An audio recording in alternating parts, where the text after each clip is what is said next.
Hi, welcome to Science Friday Educate. This is Science Friday's online Google Hangout to discuss challenges of teaching evolution in the classroom. This is a live Google Hangout. We've got a panel of experienced guests here to talk with you. Throughout the discussion, you can tweet your questions with the hashtag #TeachTheE, which is to say teach the evolution in your classroom. So please join us. We'll be tweeting and responding to your questions throughout the discussion. With me today, I have a panel of teachers from across the country. Joining me today is John Doty. He's in his 4th year teaching biology at LaPorte High School in LaPorte, Indiana. Say hi. Thank you for having me. Hi. Oh, we're happy to have you. Darren Massa is a middle school science teacher and technology coordinator at Chico Country Day School in Chico, California. Darren has been teaching for over 15 years, was a Los Angeles County Teacher of the Year nominee, and is a Google certified teacher. Welcome, Darren. Thank you for having me. I really appreciate it. Oh, we're happy to have you as well. We're hoping to be joined soon by Allison Miller, who's a teacher of 12 years and currently teaches multiple science subjects at Nashua High School in North and Nashua, New Hampshire. Allison is a former researcher and is a recent recipient of the National Center for Science Education's Teacher Scholarship. My name is Ariel Zich. I'm Science Friday's Education Manager. I am responsible for building partnerships and supporting teachers with free education resources and also helping to coordinate events like this today. Our moderator for this discussion is Dr. Amanda Glaze. Dr. Glaze holds a PhD in Curriculum and Instruction Science Education and is a second major in Biological Sciences from the University of Alabama. She is presently a science specialist teaching middle school grades sciences at Jacksonville Middle School Preparatory Academy and is a member of graduate faculty at Texas A&M University Commerce. Her research centers on the intersections of science and society, specifically the acceptance and rejection of evolution in southeastern United States and the broader impact of conflict between religion and evolution on science literacy in the general public. You can see Dr. Glaze in a recent Science Friday Macroscope video called The Pot Stirrer, in which she kind of describes the situation in her county and also talks a little bit about her strategy. We're very excited to have you with us today, Dr. Glaze. Thank you. Very excited and happy to be here. And if you'd like to give us a little introduction, Amanda, before we get started, kind of help contextualize this discussion. We're already receiving tons of questions between Twitter and our Hangout app, so fire away and give us a feeling for the landscape for evolution education. Absolutely. Evolution is widely regarded as the unifying collection of theories in science. But there's still a great conflict among the general public when it comes to accepting and sometimes even discussing evolution. This is a really common issue around the United States, and nowhere is this more apparent than in middle school and high school classrooms around our country. Common patterns are clear. People draw lines between macro and microevolution. Something we commonly hear is people dismissing evolution as just a theory. They're not sure that it's been tested, or they still think that a theory is something that has to be elevated to a law before it becomes something real. We're commonly asked, why are there still monkeys? Or perhaps it's something that our students refuse to even talk about, or refuse to allow it to be discussed, or even teachers refuse to allow it to be discussed in their classrooms. We know as lovers of science that the power of science comes from the fact that it's self-correcting, that nothing in science is ever 100% proven, because we're always going to retest and continue to search for new lenses to look at our data and understandings. We know that a theory in science is not a guess, but scientific fact. That theories are collections of experiments and data, interpretations that explain how and why things in nature are occurring, and that they hold even more power than the laws of science because they provide us with the explanation of how laws are taking place. The question is, in light of this controversy, how that can shut down so many amazing teachable moments, how do we bridge these gaps? How do we bridge the gaps in our classrooms and open a discourse in order to teach our students about evolution and have positive impact on acceptance and science literacy? How do we build that step for a better future for our country? And now, in terms of the types of challenges that we hope to address today, what are the objectives you'd like to share for viewers that are watching this live, and also each of you, what do you think the main concerns are that teachers have right now in teaching evolution, and how we can address those in this discussion today? The number one objective is we want to empower teachers to be able to teach evolution. Teachers are not in isolation, but a lot of times we feel like we are. When you're in a school setting, you may be the only science teacher, you may be the only biology teacher, or there may only be a few of you, but there are thousands of us in every state. There are millions of us across the country who teach science, so why not work together and build this network to empower one another to teach and to be resources for each other? So not only to empower each other to teach evolution and controversial topics, but support each other with our personal experiences, to share resources, and to share and leave today specifically with resources and strategies to address challenges not only with our students, but sometimes from administration or from community, and to use our experiences from various parts around the country to come together and start building this network. And Darren, what sort of resources have you found so far in terms of supporting other teachers in your own community, and also in terms of supporting yourself in response to resistance to evolution? I mean, have you encountered that yourself? And if you have, what kind of tools have you used to do so?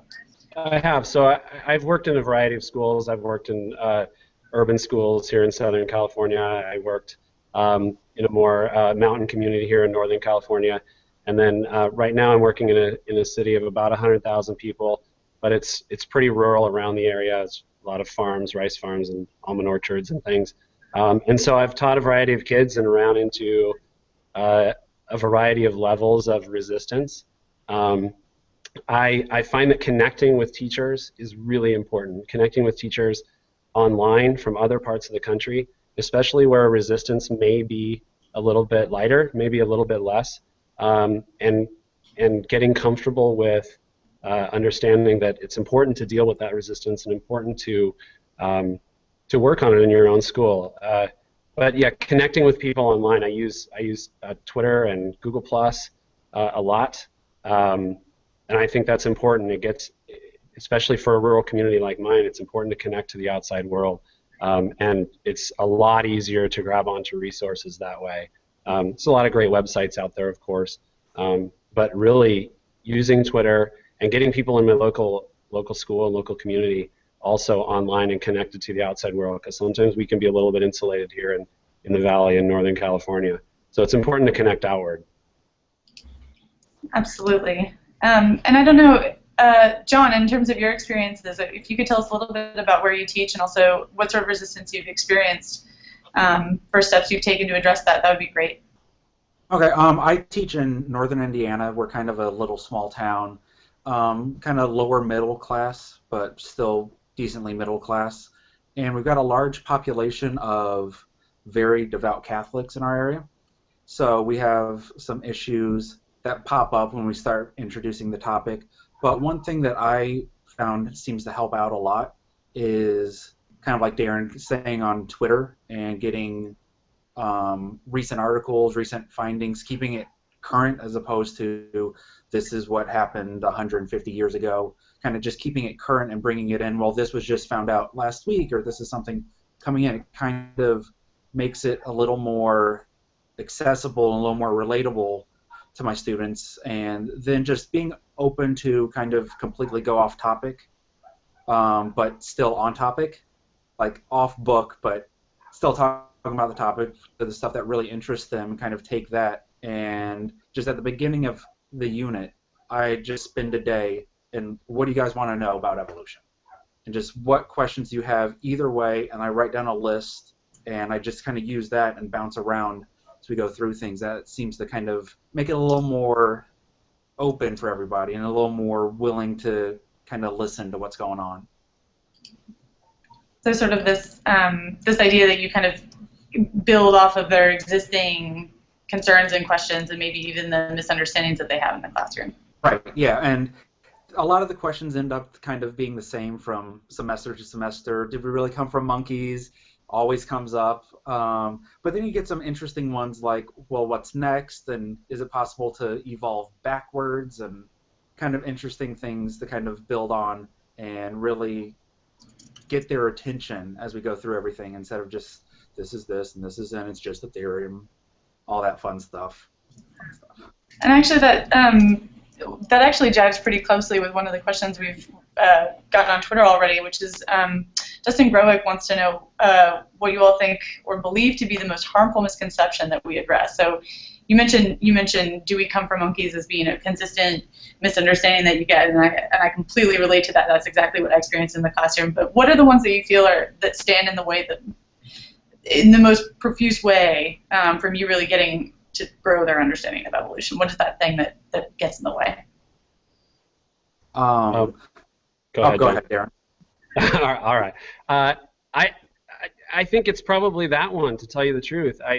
I think that in my experiences, I think it's important, like John said, to use a lot of real and modern examples. I think that's really important. I also think it's important to weave evolution throughout the year. I think sometimes we get stuck on it as a unit, and so it's this big thing coming up that gets kids kind of whipped up.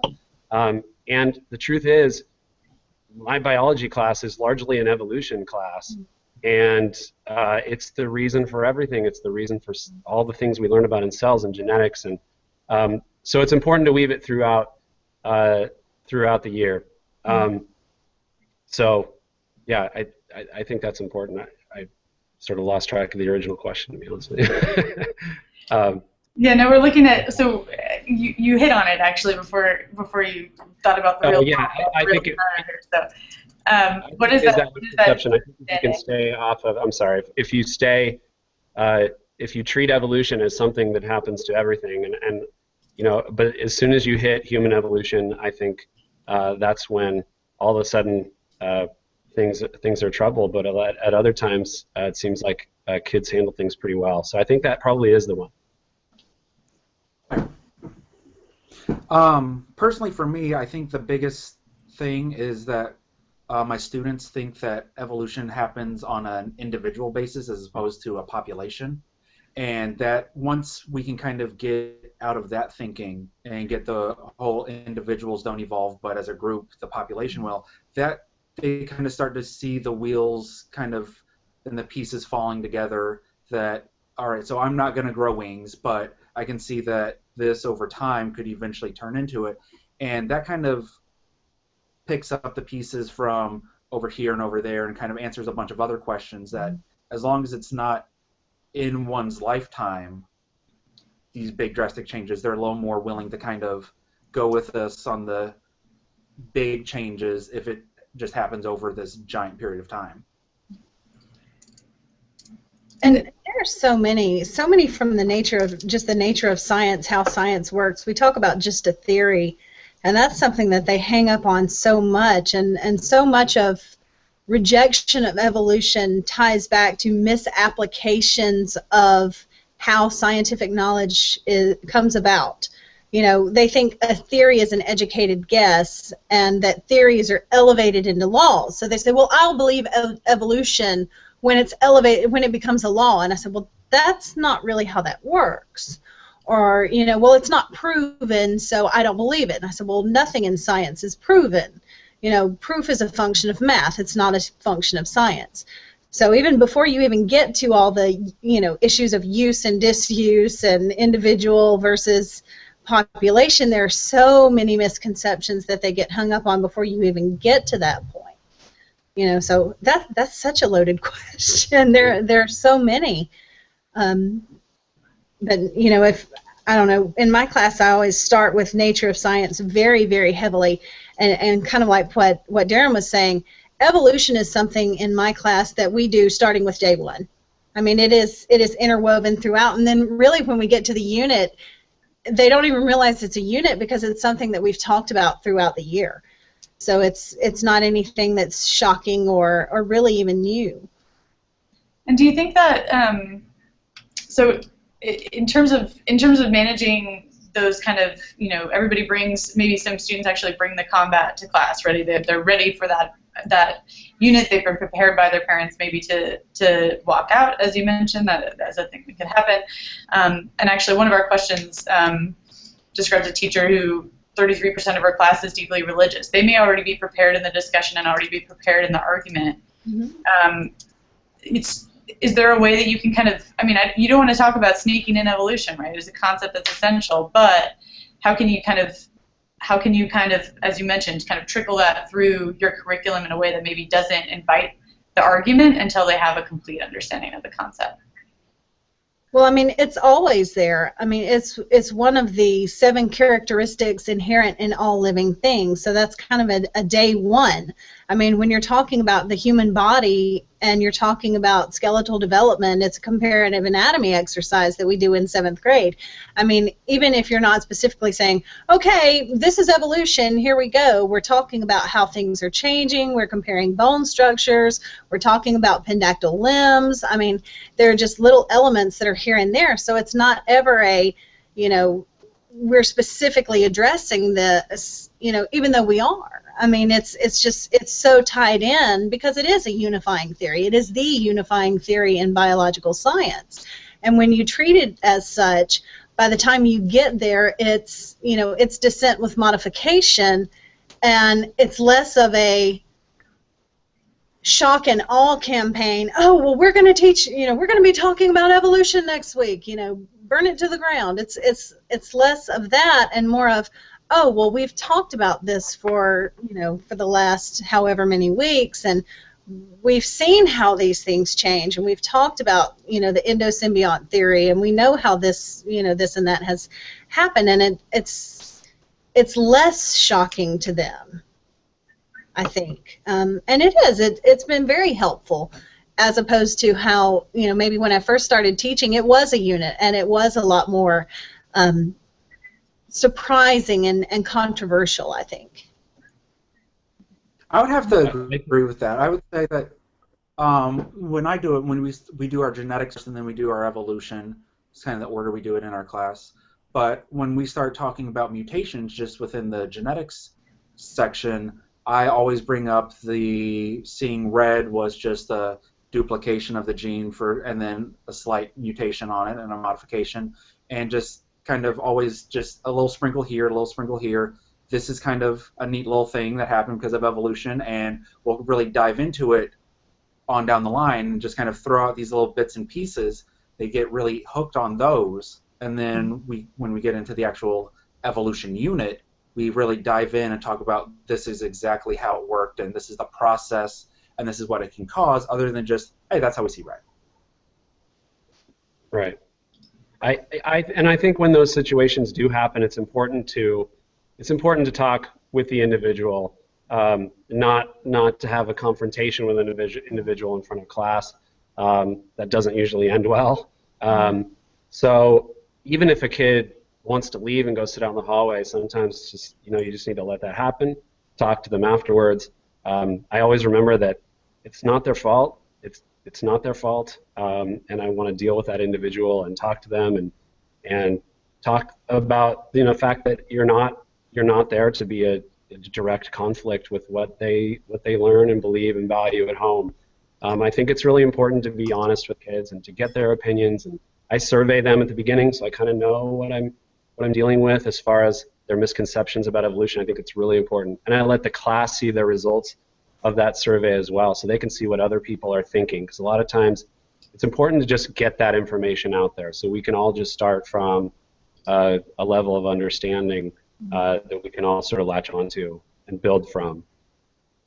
One thing I've started doing in my class, when I talk about the nature of science, I actually talk about science and religion, and I talk about it from a point of view of what science is as opposed to the conflict between science and religion, in that science is a physical explanation of the physical world, that science does not exist to prove or disprove the existence of a religious entity, because it doesn't. Science cannot test for the presence or absence of any religion or any God, whatever someone chooses to believe, whether it's Islam or Christianity or whatever else, because that is the realm of the supernatural, and that's not what science does.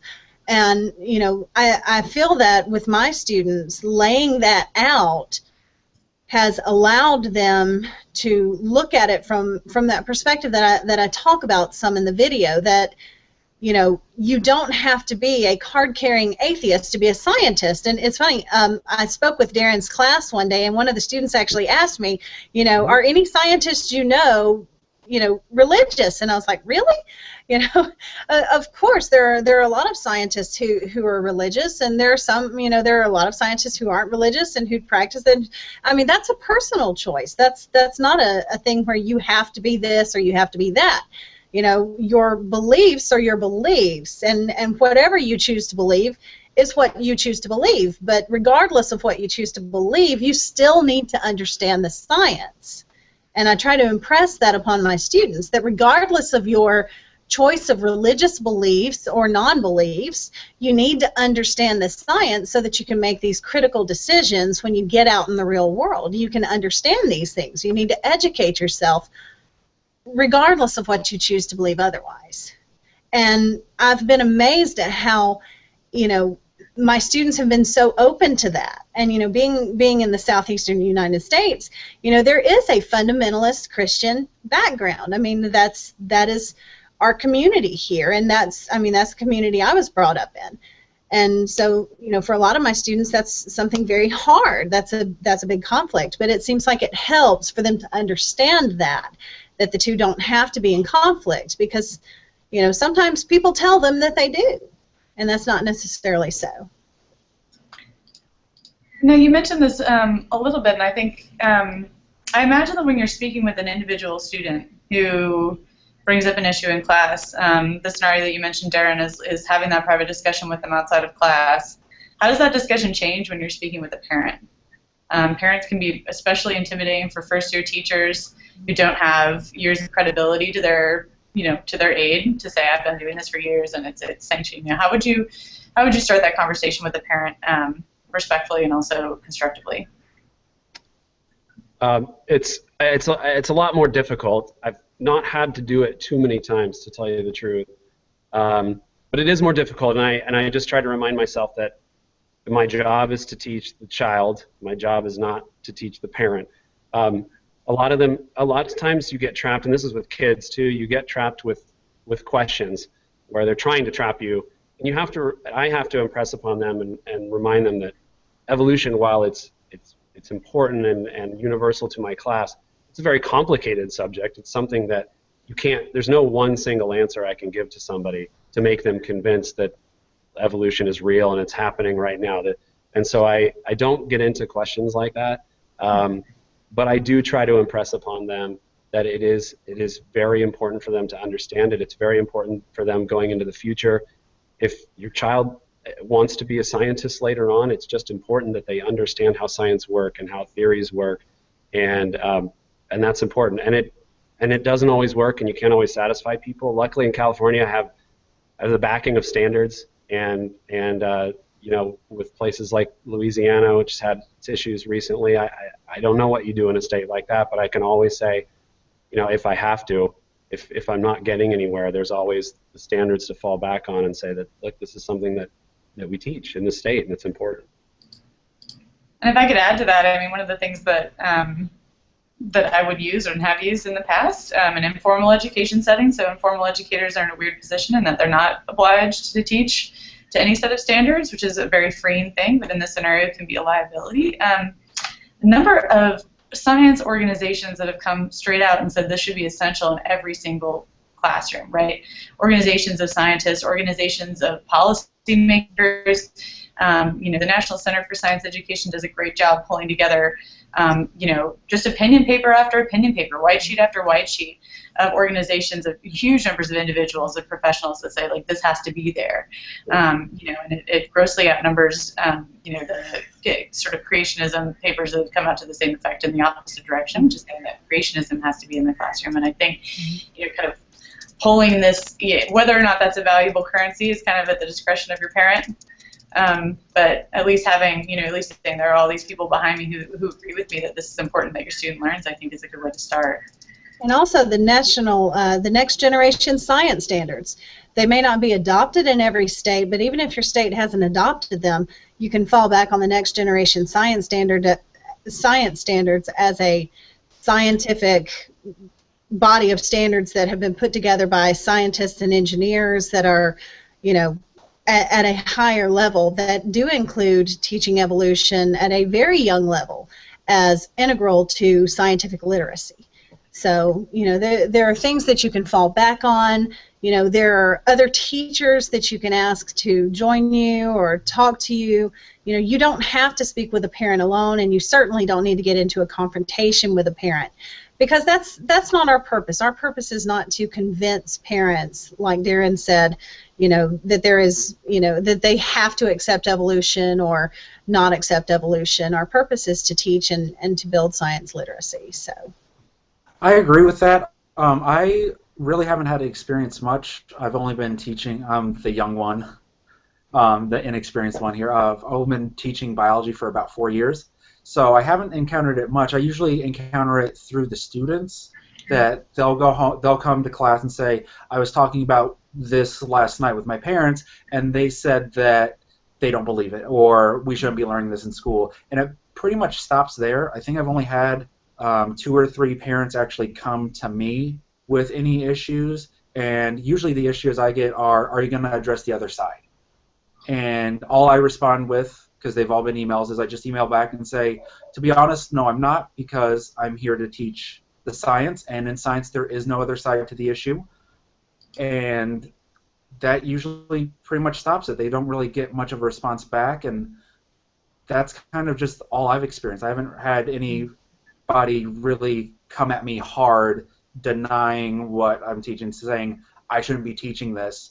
It usually just comes through the students, and I address them, and I tell my students that if your parents are upset with what's going on, tell them that you are required to learn this. I'm making you learn this stuff, and if they don't like that, or if they have an issue with it, I tell the students to tell their parents to contact me.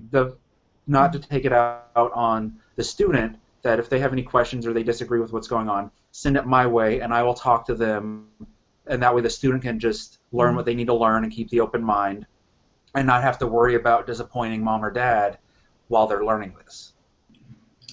So on kind of the flip side of that, how do you respond if they insist then that you teach the other side?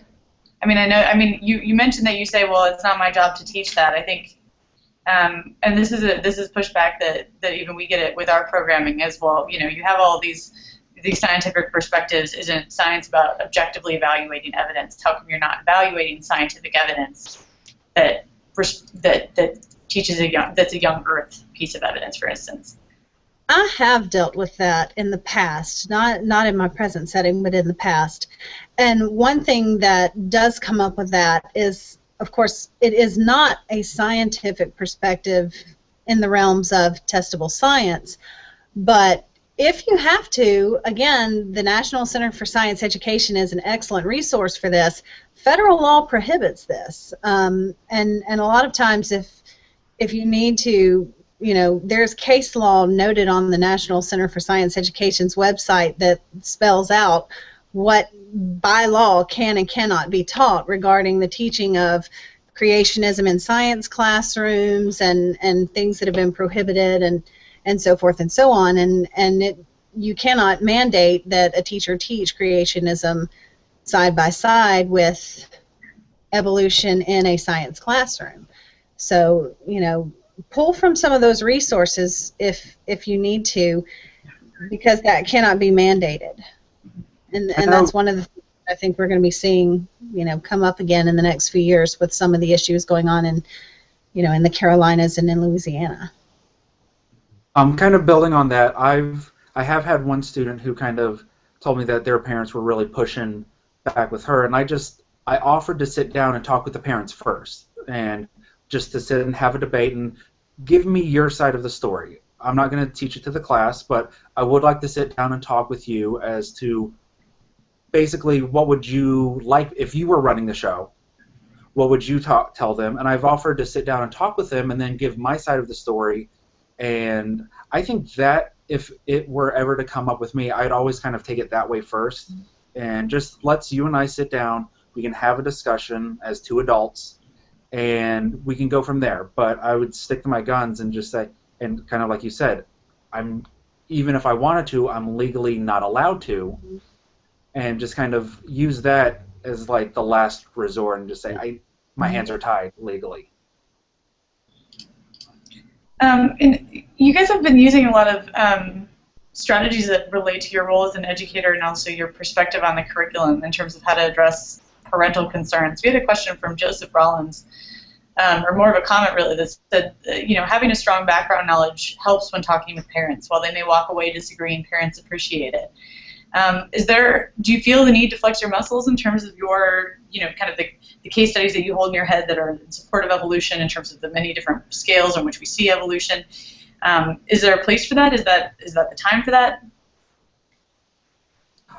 I think that strong content knowledge is one of the greatest things that we can use in situations like this. But I also think it's one of the biggest challenges we face with our students is that people who are really strong in evolutionary biology often don't become teachers, and that's an issue because some of the questions that kids and parents give teachers are hard to deal with, are scary, are frightening for new teachers when they don't have strong content knowledge to back that up. We also talk about this situation in terms of secondary education, high school and middle school. But it's something that we really have to talk about in primary education as well. There's even fewer people who have strong content knowledge there, and a lot of these concepts are just basics about adaptation and the basics of natural selection start there, and a lot of times they're trouble spots, they're avoided, and so they become problems later on, and we see that as pushback from parents and pushback from kids, but it really started a long time ago, and that makes it difficult to deal with. And I think in dealing with parents, when parents come to talk to me, it's very rarely because they have a question and they want to know about what's going on with evolution. It's usually because they have an issue with what's being taught. So as far as flexing your muscles and trying to push back in terms of, well, this is what evolution is and I want you to understand it, for me, I would love it if everybody accepted and understood, and it would make life a lot easier. My research would suffer tremendously, but it would make life a lot easier. But at the same time, approaching things in that confrontational manner is really not going to help the situation to improve. So I would rather start a dialogue with them about, okay, what is this issue, and encourage them to ask questions and then open the floor to talk about things rather than just flex that muscle and, okay, here's the science, here's this, and shut down that conversation. Does that make more sense? Because encouraging the conversation, to me, leads to more conversation and more questions, and them being comfortable asking questions of me and maybe encouraging their son or daughter to come to me and talk about something, as opposed to, oh, well, that person's just, virulent in their ideology, so let's just avoid it altogether, and it shuts off the conversation. I would have to agree with what Amanda says, that just being open and willing to talk usually is the best pathway, at least for me, and just saving all that information and flexing the muscle for later. And I feel if you just sit and talk and just back and forth and, like you said, keep the dialogue open, then it really doesn't become an issue where you have to flex the muscle, because they start to see where you're coming from and see that you're not this evil person trying to push your beliefs on their child. And by doing that, they're more willing to kind of step back and, you do your thing, I'm going to do my thing, and just kind of let it go. If you're just joining us now, this is a live discussion with our panelist educators from across the country talking about ways of negotiating challenges to teaching evolution in the classroom. So we're taking questions from Twitter. If you'd like to tweet your questions or even your suggestions and resources with the hashtag #TeachTheE, we will be ready and including them in our discussion. There's actually a really great comment here that I'd like you guys to kind of address, which is from @Paleophile, one of our resource providers, actually. Dr. S wanted to know, or made the point that the last thing we need to do is contribute to a teenager's confusion about where they came from, right? So you're talking about having these discussions and being sensitive. How do you know if you've misstepped? What's the worst case scenario here in terms of doing, in terms of still promoting your views but having a negative outcome on a student that you interact with, and how can you avoid that? Big question, but something I'm sure you're all thinking about. Well, that's where that two-way dialogue comes into play. There has to be a rapport and trust for your students to interact with you and talk to you on that level. And, a lot of this is teaching 101. I mean, you monitor and guide your students, and you have to know the people that you're working with. You have to know your audience. And a lot of that has to do with knowing their background, knowing what, like Darren was saying, knowing about them, knowing where they're coming from, knowing what their beliefs are and where they are in their learning path, and being able to ask them, okay, what are your thoughts on this? Where are we? And continually assessing, well, what are they saying? What are they putting on paper? You can't just stand there and say, okay, this is the evidence for evolution. Evolution is real. All right, moving on. This is a two-way ongoing measurement of what am I hearing them talking about when I'm moving around. I mean, it is a very dynamic process. You have to listen and really pay attention, and knowing those misconceptions going in the door and addressing them continually, because sometimes they go from one set of misconceptions to another set of misconceptions, and it's like, no. Let's do this again. And again, a lot of that's not just evolution, that's just good teaching. Continuous evaluation and just being on point with what you're doing. Making sure that they're internalizing and building on good information. I try to make sure with my students that they know that what I'm telling them, what I'm teaching them, isn't my personal opinion. I stress that at the very beginning, that this is not my belief. I will never tell you what my personal belief is. I'm going to teach you the science. If you want to know my opinion, my personal opinion, I tell them I will talk with them outside of class, either before school, after school, but I will never stand in front of the class and tell you my personal beliefs on anything, because I don't want them to think that this is my opinion. I want them to know that what I'm teaching them is the scientific background, the science behind everything, and that it's not my personal agenda. And by doing that, I typically have 2 or 3 kids a year who want to know my viewpoint on like the evolution versus religion debate, and I'll talk to them about it, but if they ask me in the middle of class, I tell them I will not answer that. I'll tell you after class if you want. Stay after. We can chat then. So I just to make sure that they know that what is going on is science and not belief. Yep. I completely agree with both of them, and what John just said is really important. I watch myself all year long. I think it starts from the beginning. Like Amanda said, it starts with knowing your kids really well, but then also watching the way you talk about science and the nature of science is really important, and that you're not using the words, you're watching how you use the words, even like believe, because it's really important that you use those terms judiciously and correctly. So I could not agree more with both of them. And I was just thinking today, speaking of using your words carefully, that in reading up and just reading and kind of keeping track of everything in anticipation of today, just the word, I see a lot that, do you believe in evolution? Or there's this problem about believing in evolution.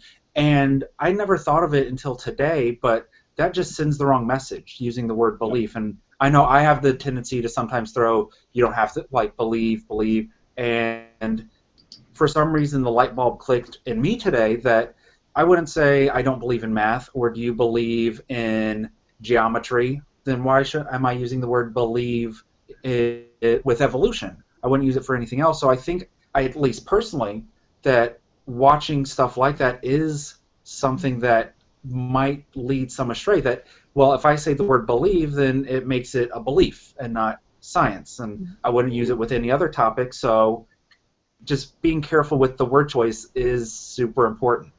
It's hard, but unfortunately, even science videos do it. They'll say that a precursor to whales is believed to be, and sometimes I have to explain that. Sometimes we have to talk about when they say believe in this context, it's because they have evidence A, B, C to support that argument. So it's difficult, but it's constantly watching the way you talk about science and the nature of science. It's really important.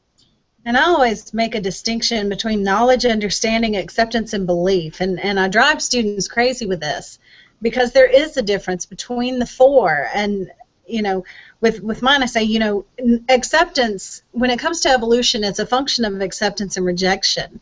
You don't believe in evolution. It doesn't matter if you believe in evolution because evolution is going to occur whether you believe in it or not. You're a participant no matter what. Exactly. Beliefs are a function of your faith. Beliefs are a function of, what you believe in is a function of extra rational consideration of your experiences and your ideas, whereas acceptance is based on a logical consideration of the physical evidence in front of you. So, that's something we distinguish between, and I know I drive them crazy a lot of, that's one of many things, I'm sure, that I drive them crazy with, but, that's something very important for them to understand, that, one does not simply believe. In evolution, you don't have to believe in it, it's going to occur. So I know that we're running into the hour here, and I'm curious, we've had a few questions about teacher prep, so how we train teachers so that they can kind of negotiate these things appropriately the first time, right? So how they're maneuvering through their own communities. What can we add to teacher professional development to get our teachers ready to teach evolution? And maybe more, what do we need to change about it even to make it more effective? I think it actually needs to go even back to teacher education programs. Thinking back to my own teacher education program, we did a lot of skills on how to teach labs effectively and how to present content effectively, but I don't recall a whole lot about how to deal with so-called controversy. And so I think it actually needs to start at the graduate program level with teacher education programs and making sure we're preparing teachers for the kinds of things they could experience when they get into the classroom. So I really think it even starts there, even before teacher PD at your own sites. Yes. One thing that I think content-wise that would be beneficial is nature of science classes. One thing that would help a lot of, I think, pre-service science teachers is understanding how science actually works. We assume that because people have a lot of science classes that they know how scientific knowledge is generated, but in reality, that's just not the case. And between that and having those practical experiences, especially with parents and students and things like that, it would be extremely helpful. I think that just having more hands-on experience, I went through a transition to teaching program, so I had gotten my degree, my bachelor's degree in biology first, and then had a year-long program, and I know that we had much more student teaching than some of my friends who had went through a traditional teaching program. We student taught for basically the entire year, August to December, and then January through the 1st of May, and I feel like that prepared me far more than my classes, because some of my classes were just like, in an ideal situation, this is what it is. And then you get into the classroom, and it's definitely not this perfect situation. So I just think being presented with actual more opportunities to have discussions about different topics and just more of this, basically it all goes back to keeping the dialogue open. Mm-hmm. Just that teachers or pre-service teachers need to be aware of these are the issues and have a way to just be able to talk with people who have both gone through it and offer suggestions, and then, like, without actually going through it themselves, almost just like mock, like, simulations, basically almost like student teaching but for parent interactions. That's where I feel like I lacked the most preparation was with. I felt comfortable dealing with students, but then when it came to parents, the very first parent email I got, I was like, oh my god, I don't know how do I respond to this? I don't want to be too put. So I think just more preparation with talking to non-students is because it's all, of course, all focused on the students, but that you're only a portion of their lives. You've got these other people who are influencing them, and just being young, I don't have any kids, and none of my friends had kids, so I wasn't really friends with parents other than my friends' parents, and that's a whole different situation. And now as I get older, I'm starting to see that there's other sides of things that when I first came out of college, I never thought of. So it's just kind of something as... Now I'm just rambling, so I'm just going to kind of stop because I'm losing my train of thought. But Well, I think... Go ahead. Oh, I was just saying one great thing with that, though, that reminds me of something you said earlier, Darren, is mentoring. And, we think, okay, some schools have mentor programs, but, you can find your own mentor, and Twitter is a great place to do things like that, or Google Hangouts. You don't have to wait for a school to find you a mentor and hope that works out. Go online and find somebody that you click with. And if you're struggling with a content area, find somebody in that content area. There are scientists out there that would love to talk to your classroom. There are science educators out there that would love to answer your questions. And so you can get out there and make these connections and really empower yourself, and we can empower each other to teach any topic, whether it's evolution or anything else, just by saying, hey, is anybody out there doing this? My students are interested in this. You can take your students out to universities to present research or to do original research. There's anything out there that you can do, and there's all these amazing tools out there if you're just willing to look for it. So. And the reason I'm here is I connected with Dr. Glaze at one point and had her talk to my class. I just sent her a message on Twitter and said, hey, I've been following you for a while, and I would love to have you talk to my class. And she was more than ready and eager to do it. And that makes a big difference with your kids, too, when they hear that it's not just you in front of the class that's telling me this and something that only you believe is happening. When you pull in people from all parts of the world, and you can do that via Twitter and via Google Hangouts and Google+. That is super powerful. And then I think once you get to a site like good vertical alignment is really important. I'm at a K-8. It's important to have those discussions about, as the 8th grade teacher and the 7th grade teacher, what do I want? What do I want kids to be coming in with as far as prerequisite knowledge? Because just because the standards are there doesn't mean that the kids are going to come to me with the knowledge that I expect they're going to have. So it's important to have those conversations all the way down from grade 12 all the way down to kindergarten and have frequent meetings. Nobody wants extra meetings, but sometimes you have to do it. Yeah, and I would have to, I guess, third the whole making your professional network extend beyond your school, because I know when the Ebola thing first happened, my students were freaking out, as was a lot of people among the country, and just spur of the moment, 15 minutes before school started, I just threw something out on Twitter and decided that I was going to take that day to teach my students about it, and just said, is there anybody out there studying diseases or whatever who would be able to answer some of my students' questions? And within no time, I had a couple responses back, and we just did a Q&A with an epidemiologist, and my students thought it was the craziest thing. And to this day, I still have students that they were going around telling that they were educating their family, their church, their friends all about Ebola just from that one day. So being able to reach out and so that's super awesome of you, Amanda, that you did that. Yeah. Anytime, I love it. Middle school kids are not good at thanking you all the time. I got multiple kids that came up to me and thanked me for getting Amanda to talk to them. They'll remember that for a long time. It's super important, and I think people need to. Yeah, I mean, I think in terms of viewing, also the internet is this dynamic community, right? Everybody's turning on new stuff all the time, and we're kind of ending on the hour here, and I want to make sure that we get a chance to hear your favorite resources. I mean, in addition to the human resources that you guys have all mentioned, right? Getting out and building your professional learning network. What's your one go-to? What is your if you had, for instance, we had a couple parents who are homeschool educators who are having a hard time not finding faith-based evolution curricula for their homeschoolers. We have teachers that maybe aren't as well connected.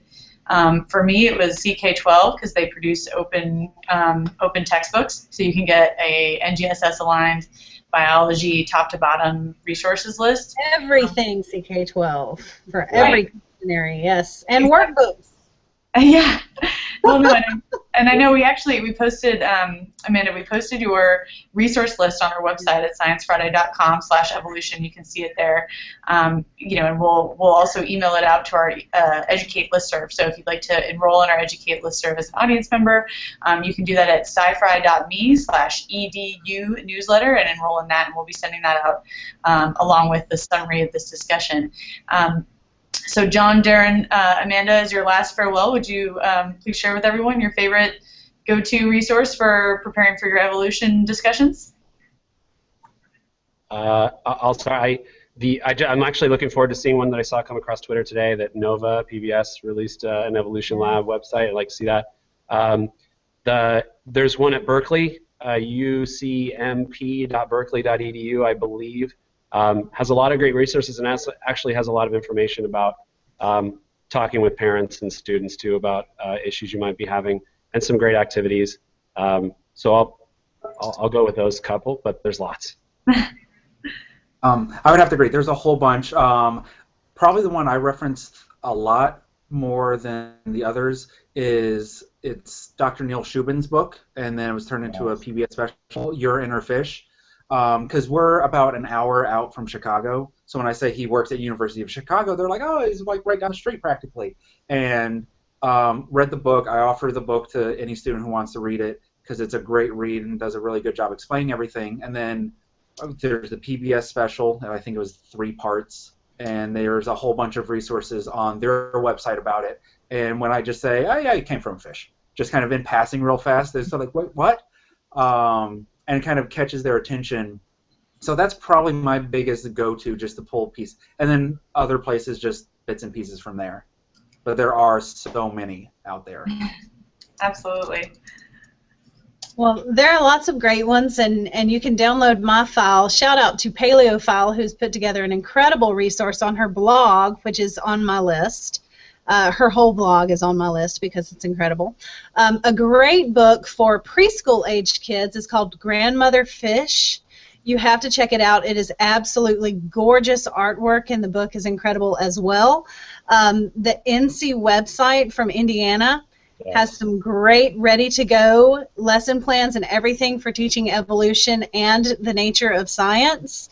I'm trying to run through. There are so many out there that are really, really good. And one of my favorite places to go and resources is the Human Origins program at the Smithsonian Institute.